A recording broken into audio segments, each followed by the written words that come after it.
In response to not receiving love in the ideal way, we've all developed behavioral patterns to guarantee that we feel loved.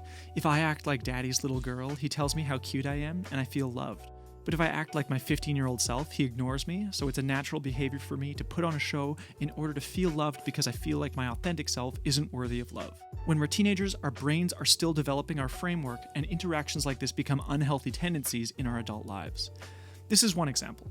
I'm going to touch on a bunch of examples and maybe we'll identify with some of them. These are traits that exist in many of us and sometimes subconsciously, so it's important to recognize that they're keeping us from being our authentic selves. It's the voice of the ego, the voice in our head, that tells us that you need to act this way or you won't be loved.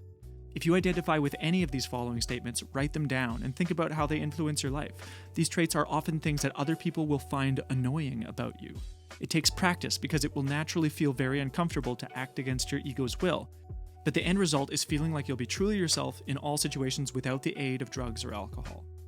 I've organized them into 9 different types. Leave me a comment about what number speaks most to you and if you want to learn more. There is a right way of doing things, and I get annoyed when people don't follow the rules.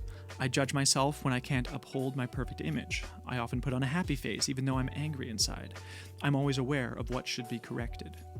I put on different masks depending on who I'm around. Sometimes I'm not sure which one is the real me. I give a lot of energy to make sure that everyone is okay, and I get upset when people don't ask how I'm doing. I often don't feel happy unless I'm sure the people around me like me. I like to impress people with the things I've done. I ignore my emotions by distracting myself with work. I don't like taking advice from those who haven't accomplished as much as me.